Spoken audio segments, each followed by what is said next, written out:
একজন মুয়াজ্জিন কাবা শরীফের গিলাফ ধরে শুধু বলতেছে, আল্লাহুম্মা আখরিজনি মিন হাযিহিদ দুনিয়া মুসলিমা, আয় আল্লাহ এই পৃথিবী থেকে আমাকে মুসলিম করে তুমি বের করো, আমাকে মুসলিম বানিয়ে পৃথিবী থেকে বিদায় করো।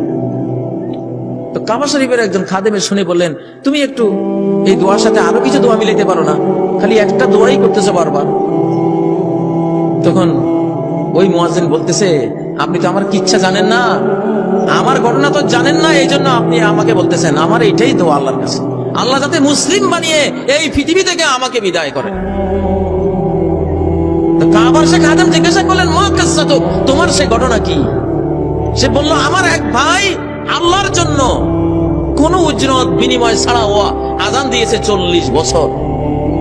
40 বছর আযান দিয়েছে, যেখানে 12 বছর আযান দিলে তার জন্য জান্নাত। 40টি বছর আযান দেওয়ার পরে আমার ভাই যেদিন মারা যায়, সেদিন সে এই কোরআন হাতে নিয়ে বলতেছে, এই কোরআনে যা আছে আমি সব অস্বীকার করি, আনা বারিউন মিম্মা ফি হাযাল মুসহাফ, আমি এটা থেকে মুক্ত, এটার সাথে আমার সম্পর্ক নাই, এটা বলে তার রোগ গেছে।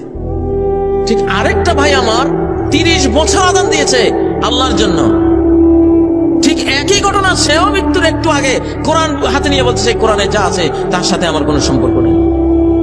আমার ভয়ে আমি প্রকম্পিত হয়ে যাই ওই দুইটা দৃশ্য যখন মনে আসে। এই জন্য আমি কাবার গিলাফ ধরে শুধু আল্লাহর কাছে দোয়া করি, লা তুখরিজনি মিন হাযিহিদ দুনিয়া ইল্লা মুসলিমা, আখরিজনি মিন হাযিহিদ দুনিয়া মুসলিমা, আল্লাহ মুসলিম বানিয়ে এখান থেকে আমারে নাও। তখন ওই কাবার খাদেম জিজ্ঞাসা করলেন, তোমার ওই দুই মুয়াজ্জিন ভাই কি করতো, কেন এই পরিণতি? ভাইরে, ওরা যখন মসজিদের উপরে আযান দিতে উঠতো, উঁচু মসজিদ, পাশে বাড়িগুলিতে মহিলাদেরকে দেখা যাইত, আমার এই দুই ভাই, দোনো ভাই খালি মহিলাদের দিকে তাকাইতো, কে কোন অবস্থায় আছে এইটা দেখার জন্য মহিলাদের দিকে তাকাইতো, কোন যুবক সুন্দর ছেলে দেখলো তার দিকে তাকাইতো। এই চোখের এই অপরাধে দুই ভাইয়ের এই সুয়ে খাতেমা, এই অপমৃত্যু একমাত্র এই চোখের পাপে দুই ভাইয়ের টেনে আনছে। অথচ তারা মুয়াজ্জিন ছিল 40 বছর 30 বছর। এই জন্য আমি আল্লাহর কাছে দোয়া করি, লা তুখরিজনি, আল্লাহ এই দুনিয়া থেকে আমাকে মুসলিম না বানিয়ে বের করবেন।